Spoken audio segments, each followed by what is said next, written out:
dear students, welcome to our channel NCERT शिक्षक। I am प्रभावी मिश्रा। पिछली क्लास में हमने क्लास 8 का chapter number 6 reproduction in animals बहुत ही अच्छे से समझा था। तो आज हम उसी चैप्टर की एक्सरसाइज सॉल्व करेंगे। तो चलिए स्टार्ट करते हैं क्वेश्चन नंबर 1 से। Question number 1 is explain the importance of reproduction in organism. Organism में रिप्रोडक्शन का क्या इंपॉर्टेंस है, आपको ये डिस्क्राइब करना है। ठीक है, तो answer is the importance of reproduction are first point, it ensures the continuity of the species and keeps it from becoming extinct. मैंने आपको चैप्टर पढ़ाते टाइम समझाया था कि रिप्रोडक्शन स्पीसीज की कंटिन्यूटी के लिए बहुत ही ज्यादा इम्पोर्टेंट है। ठीक है, देखिए किसी भी स्पीसीज के ऑर्गेनिज्म एक्सटिंक्ट ना हो जाए, है ना, उसके ऑर्गेनिज्म जिंदा रहे, तो इस चीज के लिए, उनकी विरासत के लिए, उनकी कंटिन्यूटी के लिए रिप्रोडक्शन बहुत इंपॉर्टेंट रोल प्ले करता है। ठीक है, second point, it helps to increase the number of species in the ecosystem. Reproduction किसी भी इकोसिस्टम में किसी एक पर्टिकुलर स्पीसीज के नंबर को भी इंक्रीज करता है। जब हम चैप्टर नंबर 5 पढ़ रहे थे तो हमने वहां पे पढ़ा था कि स्पीसीज वो होती हैं जो आपस में रिप्रोड्यूस कर सकती हैं, है ना। तो मतलब एक स्पीसीज के जो ऑर्गेनिज्म है वो अपनी ही स्पीसीज के साथ रिप्रोडक्शन कर सकते हैं। तो इसीलिए उस पर्टिकुलर स्पीसीज का नंबर बढ़ाने के लिए रिप्रोडक्शन बहुत इंपॉर्टेंट रोल प्ले करता है। Third point is sexual reproduction plays a role in evolution as it creates variations. देखिए हमने रिप्रोडक्शन में पढ़ा था कि जो मदर का फीमेल गैमीट था और जो फादर का मेल गैमीट था, उनका न्यूक्लियस फ्यूज कर रहा था, है ना, और उस न्यूक्लियस के फ्यूज होने की वजह से जो बेबी होता है उसमें मदर के और फादर के दोनों के ही कैरेक्टर्स आ रहे थे, है ना। अब दोनों के कैरेक्टर्स आ रहे हैं तो जो बेबी होगा उसके कैरेक्टर्स कुछ अलग होंगे, है ना, अपने पापा से थोड़े से अलग होंगे, अपनी मम्मी से भी थोड़े से अलग होंगे और उन दोनों से कुछ कुछ सिमिलर होंगे। तो ये इवोल्यूशन में बहुत इंपॉर्टेंट रोल प्ले करता है, ये वेरिएशन क्रिएट करता है। Question number 2 is describe the process of fertilization in human beings. आपको ह्यूमन बींग में फर्टिलाइजेशन का पूरा प्रोसेस डिस्क्राइब करना है। Answer is when sperms come in contact with an egg. One of the sperms may fuse with the egg. Such fusion of the egg and the sperm is called fertilization. देखिए जब sperms egg के contact में आते हैं तो उन सारे sperms में से सिर्फ कोई एक स्पर्म वो एग के साथ में फ्यूज हो जाता है और यही ये जो एग और स्पर्म का फ्यूजन है, इसी प्रोसेस को ही हम फर्टिलाइजेशन कहते हैं। अब फर्टिलाइजेशन के दौरान क्या होता है, during fertilization the nuclei of the sperm and the egg fuse to form a single nucleus. This results in the formation of a fertilized egg or zygote. देखिए फर्टिलाइजेशन के दौरान जो स्पर्म का जो न्यूक्लियस होता है वो और जो एग का न्यूक्लियस होता है वो, तो इन दोनों का न्यूक्लियस फ्यूज होता है और वो दोनों न्यूक्लियाई फ्यूज होकर के एक सिंगल न्यूक्लियस बना लेते हैं। ठीक है, तो ऐसी सेल जिसमें वो दोनों न्यूक्लियाई फ्यूज्ड फॉर्म में होते हैं वो फर्टिलाइज्ड एग कहलाता है या फिर उसको जाइगोट कहते हैं। ठीक है, तो फर्टिलाइजेशन के प्रोसेस का जो रिजल्ट होता है वो क्या होता है, वो होता है जाइगोट। और इतना लिखने के बाद में आपको डायग्राम भी बनाना होगा। आपको एक ये वाला डायग्राम बनाना होगा, आप सिंपल तरीके से बना दीजिएगा, बहुत ही सिंपल तरीके से। ठीक है, यहाँ पे फर्टिलाइजेशन का प्रोसेस दिखाया जा रहा है, उसके बाद में आप ये वाला डायग्राम बना दीजिएगा। ये जाइगोट का डायग्राम है, ठीक है, और इसमें आपको दो न्यूक्लियाई फ्यूज होते हुए दिखाई दे रहे हैं। Question number 3 is choose the most appropriate answer. आपको सबसे अप्रोप्रिएट आंसर चूज करना है। इसके ए पार्ट में पूछा गया internal fertilization occurs. Internal fertilization कहाँ होता है, इन फीमेल बॉडी। क्या मेल बॉडी में होता है? मेल बॉडी तो बिल्कुल ही गलत है। आउटसाइड मेल बॉडी, ये भी गलत। Outside female body, no. Internal की बात हो रही है ना, तो ये फीमेल बॉडी के अंदर होता है। बी पार्ट में पूछा गया a tadpole develops into an adult frog by the process of. जो लार्वा होता है, जो फ्रॉग का टैडपोल होता है, उसके एडल्ट फ्रॉग में डेवलप होने की प्रोसेस को क्या कहते हैं, फर्टिलाइजेशन नहीं, मेटामॉर्फोसिस। यस, हम लोगों ने पढ़ा भी था, इस प्रोसेस को मेटामॉर्फोसिस कहते हैं। एम्बेडिंग और बडिंग का कोई काम ही नहीं है। सी पार्ट में पूछा गया the number of nuclei present in a zygote is. Zygote में हमने अभी देखा था कि कितने न्यूक्लियाई प्रेजेंट थे, 2 न्यूक्लियाई फ्यूज हो रहे थे ना, एक मेल गैमीट का न्यूक्लियाई और एक फीमेल गैमीट का न्यूक्लियाई। तो जाइगोट में कितने न्यूक्लियाई होते हैं, 2 न्यूक्लियाई। टू को आप टिक कर देंगे। क्वेश्चन नंबर 4 में आपको ट्रू या फॉल्स बताना है, ठीक है। ए पार्ट है, oviparous animals give birth to young ones. देखिए ओवी, ओवम, ओवी, अब आपको याद आ रहा होगा कि ओवीपेरस एनिमल्स एग ले करते हैं, ठीक है, वो यंग वंस को बर्थ नहीं देते हैं, तो ये हो जाएगा false. Each sperm is a single cell, true. Sperm भी एक पूरी की पूरी सिंगल सेल होती है और ओवम भी, ठीक है। External fertilization takes place in frog, true. Frog में एक्सटर्नल फर्टिलाइजेशन होता है और कहाँ पे होता है, वाटर में। A new human individual develops from a cell called gamete, no, false. बेटा न्यू इंडिविजुअल किससे डेवलप होता है, जाइगोट से, ठीक है।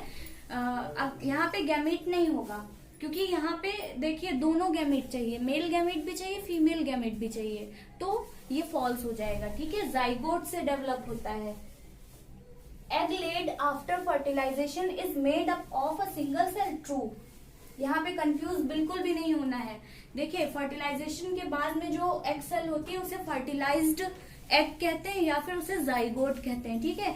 जाइगोट एक सिंगल सेल होती है, वो एक सिंगल सेल होती है, उसके अंदर न्यूक्लियस जरूर 2 न्यूक्लियाई होते हैं जो कि फ्यूज होकर के एक सिंगल न्यूक्लियस बना लेते हैं, ठीक है।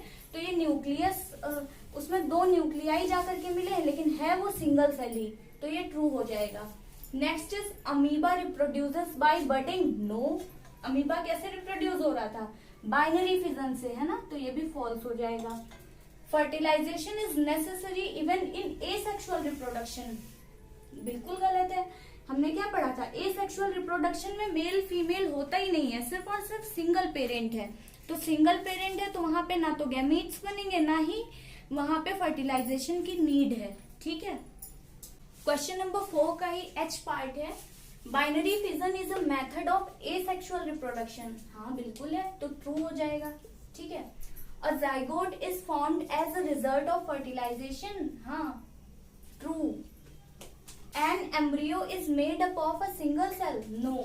हमने क्या पढ़ा था कि जो जाइगोट होता है वो रिपीटेडली डिवाइड होगा, ठीक है, और वो कई सारी सेल्स बना लेगा, तो वही वो जो स्ट्रक्चर बन जाता है जो बराबर से डेवलप होता जाएगा वही एम्ब्रियो होता है, तो ये फॉल्स हो जाएगा। वो कई सारी सेल्स से बना होता है और वो भी डिवाइड होती जाती हैं, डेवलप होती जाती हैं। Question number 5 is give 2 differences between a zygote and a fetus. आपको जाइगोट और फीटस में 2 डिफरेंस बताने, मैंने यहाँ पे 3 लिख दिया और भी बहुत सारे हैं, ठीक है। एक तरफ आप जाइगोट लिख लीजिए, एक तरफ fetus. It is single celled, zygote single celled होता है, हमें पता है फर्टिलाइजेशन के जस्ट बाद जाइगोट बनता है। और fetus is multicellular, fetus multicellular होता है। जाइगोट में well defined body parts are absent, zygote में सिर्फ एक सेल होती है और उसमें 2 न्यूक्लियाई फ्यूज हो रहे होते हैं, तो यहाँ पे बॉडी पार्ट्स एब्सेंट होते हैं, ठीक है। और यहाँ पे फीटस में in foetus body parts can be identified. Foetus उसी स्टेज को कहते हैं डेवलपिंग एम्ब्रियो की, वो स्टेज होती है जहां पे बॉडी पार्ट्स को हम क्लियरली आइडेंटिफाई कर सकते हैं, ठीक है। The zygote divide several times to form an embryo, zygote ही कई बार डिवाइड होकर के वो एम्ब्रियो बनाएगा। और foetus, an embryo gradually develops into a foetus, और वो एम्ब्रियो जा करके वो धीरे धीरे डेवलप होकर के फीटस बनाता है। और भी आप लिख सकते हैं, जैसे जाइगोट होती है ये डेवलपमेंट की अर्ली स्टेज होती है, ठीक है, यहाँ से डेवलपमेंट स्टार्ट होता है। और फीटस ये डेवलपमेंट की लास्ट स्टेज होती है। जाइगोट एम्ब्रियो से पहले बनता है, फीटस एम्ब्रियो के बाद बनता है। तो आपको जो भी 2 पॉइंट्स याद रहे आप वो लिख लीजिएगा। Question number 6 is define asexual reproduction. आपको एसेक्सुअल रिप्रोडक्शन डिफाइन करना है और साथ ही साथ describe 2 methods of asexual reproduction in animals. आपको एसेक्सुअल रिप्रोडक्शन के 2 मेथड्स को डिस्क्राइब करना है, ठीक है, एनिमल्स में जो होता है। तो answer is asexual reproduction, the mode of reproduction in which only single parent is involve to produce offspring. हमें पता ही है कि जिसमें सिर्फ और सिर्फ एक पेरेंट, सिंगल पेरेंट इन्वॉल्व होता है ऑफस्प्रिंग प्रोड्यूस करने में, उसी को ही हम एसेक्सुअल रिप्रोडक्शन कहते हैं। 2 methods of asexual reproduction are, first is budding. आपको ऐसे ही नहीं लिख देना जैसे मैंने लिख करके छोड़ दिया है, मैंने आपको चैप्टर पढ़ाते टाइम बहुत ही अच्छे से डेफिनेशन लिखवाई है, ठीक है, वही डेफिनेशन आपको यहाँ पे लिखनी है, ठीक है। आप ये बडिंग लिख करके पहले यहाँ पे उसकी डेफिनेशन लिखोगे, जो मैंने आप पिछली वीडियो से देख लीजिए, मैंने हर एक पॉइंट बहुत अच्छे से क्लियर किया है। तो वो डेफिनेशन आपको यहाँ पे लिखनी है कि बडिंग होता क्या है। उसके बाद आपको एग्जाम्पल लिख देना है, हाइड्रा और यीस्ट इनमें बडिंग होती है, ठीक है। और बाइनरी फिजन, बाइनरी फिजन की भी मैंने आपको डेफिनेशन जो लिखवाई थी वो पूरी की पूरी डेफिनेशन आपको यहाँ पे लिखनी है, पिछली वीडियो में आप देख लीजिएगा। और उसका एग्जाम्पल है अमीबा, ठीक है। और आपको साथ ही साथ अगर आपके पास टाइम होता है, वैसे डायग्राम बहुत आसानी से बन जाएगा बहुत ही कम टाइम में, तो आपको डायग्राम भी बनाना है। ये देखिए, ये वाला डायग्राम बहुत ही सिंपल तरीके से बहुत जल्दी से बन जाएगा। तो आपको ये वाला डायग्राम बनाना है, बडिंग इन हाइड्रा, और इस डायग्राम में आप अमीबा में बाइनरी फिजन देख रहे हो, ठीक है। तो ये भी बहुत ही जल्दी बन जाएगा। तो आपको ये वाला बाइनरी फिजन में डायग्राम बनाना है। Question number 7 is, in which female reproductive organ does the embryo gate embedded. Female reproductive organ में कौन सा पार्ट होता है जहां पे एम्ब्रियो जाकर के एम्बेडेड हो जाता है और फिर उसके बाद उसका आगे का डेवलपमेंट होता है। तो answer is the embryo gate embedded और इम्प्लांटेड। एम्बेडेड को ही इम्प्लांटेड भी कहते हैं, ठीक है। In the uterus wall for further development. आप यूटेरस वॉल को अंडरलाइन कर दीजिएगा। जो यूटेरस होता है, जो गर्भाशय होता है, उसी की वॉल में जाकर के एम्ब्रियो आगे के डेवलपमेंट के लिए एम्बेडेड हो जाता है, ठीक है। क्वेश्चन नंबर 8 में आपसे पूछा है, व्हाट इज मेटामॉर्फोसिस। मेटामॉर्फोसिस क्या होता है और आपको एग्जांपल्स भी देने हैं। Answer is the transformation of the larva into an adult through drastic changes is called as metamorphosis. देखिए, जो लार्वा होता है, लार्वा का एडल्ट में बदलना, ठीक है, इसी प्रोसेस को ही लार्वा का एडल्ट में ट्रांसफॉर्म होना, लार्वा जो एडल्ट में बदल जाता है ना, इसी प्रोसेस को ही मेटामॉर्फोसिस कहते हैं। लार्वा बिल्कुल अलग दिखाई देता है, एडल्ट बहुत ही ज्यादा अलग दिखाई देता है, तो कई सारे ड्रास्टिक चेंजेस आ जाते हैं, ठीक है, इस मेटामॉर्फोसिस के प्रोसेस में। It is generally observed in amphibians and insects. Generally ये मेटामॉर्फोसिस एम्फीबियंस और इंसेक्ट्स में पाया जाता है। कुछ एग्जांपल्स हैं, जैसे फ्रॉग्स। फ्रॉग्स में पहले टेडपोल होता है, ठीक है, फ्रॉग का जो लार्वा होता है टेडपोल होता है, फिर वो जो टेडपोल होता है उसका एडल्ट फ्रॉग में बदलना, इसी प्रोसेस को हम मेटामॉर्फोसिस कहते हैं, ठीक है। और बटरफ्लाइज, बटरफ्लाइज में पहले कैटरपिलर बनता है, फिर वो कैटरपिलर जाकर के वो बटरफ्लाई बनती है, ठीक है। तो देखिए, मैंने यहाँ पे एक लाइन डायग्राम बना दिया है। पहले एग होता है, ठीक है, एग हैच होकर के लार्वा बनेगा, फिर वो लार्वा है, लार्वा एडल्ट में बदलेगा। तो ये जो लार्वा का एडल्ट में बदलना है, इसी प्रोसेस को मेटामॉर्फोसिस कहते हैं। क्वेश्चन नंबर 9 में आपसे पूछा हुआ है, differentiate between internal fertilization and external fertilization. आपको इंटरनल फर्टिलाइजेशन और एक्सटर्नल फर्टिलाइजेशन में डिफरेंस बताना है, ठीक है। तो ऐसे ही आप 2 कॉलम्स बना लीजिए। देखिए, मैंने यहाँ पे F लिख दिया, F का मतलब है फर्टिलाइजेशन। आप पूरा फर्टिलाइजेशन लिखना, ठीक है। ये इस साइड मैंने इंटरनल फर्टिलाइजेशन लिखा है और इस साइड एक्सटर्नल फर्टिलाइजेशन। मैंने यहाँ पे 4 पॉइंट्स लिखे हुए हैं विद एग्जांपल्स। आपका जितने भी मार्क्स का क्वेश्चन हो, आप उसी अकॉर्डिंग आंसर लिखिएगा, ठीक है। तो इधर पहले हम देख लेते हैं इंटरनल फर्टिलाइजेशन में first point, it takes place inside the female body. हमने पढ़ा भी था, समझा भी था कि इंटरनल फर्टिलाइजेशन फीमेल बॉडी के अंदर होता है और external fertilization takes place outside the female body. ये एक्सटर्नल फर्टिलाइजेशन फीमेल बॉडी के बाहर होता है, ठीक है। और इसमें क्या होता है, male gametes are released inside the body of the female. Internal fertilization में जो मेल गैमेट होता है वो फीमेल की बॉडी के अंदर रिलीज किया जाता है, और एक्सटर्नल फर्टिलाइजेशन में a large number of gametes are released in the surrounding medium as in water। External fertilization में जो गैमेट्स होते हैं उनको बहुत ही ज्यादा मात्रा में जो सराउंडिंग मीडियम होता है वहां पे रिलीज कर दिया जाता है। मोस्टली देखिए, जनरली जो है ये एक्सटर्नल फर्टिलाइजेशन वाटर में ही होता है, ठीक है। अब देखिए, chances of survival of the offspring is more. जो इंटरनल फर्टिलाइजेशन होता है वहां पे ऑफस्प्रिंग के सर्वाइवल के चांसेस बहुत ही ज्यादा होते हैं, ठीक है। क्यों? क्योंकि वहां पे ऐसा तो है नहीं कि उन्हें वाटर करंट से भी लड़ना है या कोई जानवर उनको खा जाएगा। जब वो फीमेल की बॉडी के, अपनी माँ की बॉडी के अंदर बच्चा जो है पूरी तरीके से सेफ है, हाँ, वो कोई और वजहों से अगर उसका सर्वाइवल मुश्किल हो जाता है, कोई और कॉम्प्लेक्सिटी आ जाती तो वो अलग बात है, लेकिन मतलब ऐसा नहीं होता है कि जो गैमीट है या जो एग वगैरह है वो कोई जानवर खा जाने का डर है, या वाटर करंट से लड़ना है, या एडवर्स एनवायरनमेंट से लड़ना है, तो ये चीजें नहीं होती हैं। और एक्सटर्नल फर्टिलाइजेशन में chances of survival of offspring is less, यहाँ पे ऑफस्प्रिंग के बचने के चांसेस बहुत ही कम होते हैं। ठीक है, कई बार वो एग्स होते हैं उन्हें वाटर में रहने वाले एनिमल खा जाते हैं, है ना।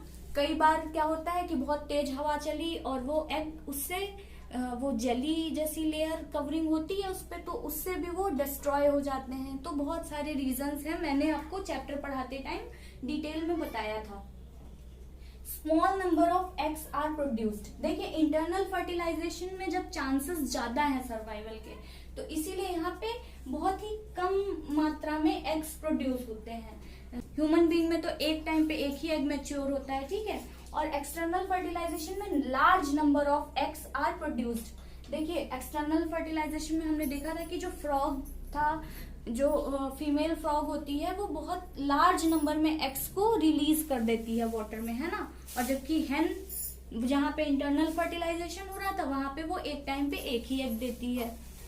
अब देखिए एग्जाम्पल्स, देखिए इंटरनल फर्टिलाइजेशन में एग्जाम्पल्स है रेप्टाइल्स, बर्ड्स, मैमल्स। अगर आप ऐसे नहीं याद रख पा रहे हो तो आप डायरेक्टली याद रख सकते हो cow, dog, human, cat etcetera, ठीक है। हेन, बहुत सारे एग्जाम्पल्स हैं। और एक्सटर्नल फर्टिलाइजेशन के एग्जाम्पल्स हैं फिश, फ्रॉग, स्टारफिश एक्सेट्रा। अब हम लास्ट क्वेश्चन देख लेते हैं, question number 10, that is word puzzle, ठीक है। तो सबसे पहले हम अक्रॉस देख लेते हैं। यहाँ पे नंबर्स मैंने लिख दिए हैं, आप इसी अकॉर्डिंग फिल कर लीजिएगा। तो सबसे पहले अक्रॉस वाला देख लेते हैं। First number is the process of fusion of gametes. Gametes के फ्यूजन की प्रोसेस को क्या कहते हैं? फर्टिलाइजेशन, ठीक है। 6 नंबर पे द टाइप ऑफ फर्टिलाइजेशन इन हेन। हेन में कैसा फर्टिलाइजेशन होता है? इंटरनल, ठीक है। 7 नंबर पे the term used for bulges observed on the sides of the body of hydra. Hydra की बॉडी की साइड्स पे जो बल्जेस, जिन्हें हम आउटग्रोथ्स भी कहते हैं, अराइज होती हैं, उन्हें हम क्या कहते हैं? बड्स, ठीक है। इसीलिए इसका जो एसेक्सुअल रिप्रोडक्शन होता है उसे बडिंग कहते हैं, इन बड्स की वजह से। 8 नंबर पे है eggs are produced here. Egg कहाँ पे प्रोड्यूस होते हैं? ओवरी में, ठीक है। अब डाउन वाला देख लेते हैं। 2nd नंबर पे sperms are produced in these male reproductive organs. Sperm कहाँ पे प्रोड्यूस होते हैं? टेस्टिस में, ठीक है। यहाँ पे देखिए मैंने प्लूरल फॉर्म लिखी क्योंकि यहाँ पे ऑर्गन्स लिखा है, इसीलिए मैंने प्लूरल फॉर्म लिखी, ठीक है। तो स्पर्म्स कहाँ पे प्रोड्यूस होते हैं? टेस्टिस पे। नंबर 3 पे another term for in vitro fertilization. In vitro fertilization को और क्या कहते हैं? IVF, ठीक है। अब नंबर 4 पे these animals lay eggs. Egg laying animals को क्या कहते हैं? ओवीपेरस, ठीक है। ये डायरेक्टली यंग वंस को बर्थ नहीं देते हैं, ये एग ले करते हैं, तो उन्हें हम ओवीपेरस कहते हैं। नंबर 5 पे a type of fission in amoeba. मैंने आपको चैप्टर पढ़ाते टाइम बताया था कि फिजन कई टाइप का होता है। मल्टीपल फिजन प्लाज्मोडियम में पाया जाता है, और भी होते हैं। तो जो अमीबा में जिस टाइप का फिजन होता है वो होता है बाइनरी फिजन, ठीक है। तो इसी के साथ हमारी इस चैप्टर की एक्सरसाइज कंप्लीट होती है। अगर आपको कोई भी क्वेश्चन का आंसर ना समझ में आया हो तो आप मुझे कमेंट बॉक्स में कमेंट करिएगा। और अगर आपको ये वीडियो समझ आई हो और अच्छी लगी हो तो प्लीज इस वीडियो को लाइक कीजिए, चैनल को सब्सक्राइब कीजिए एंड अपने फ्रेंड्स के साथ में शेयर कीजिए। Thank you.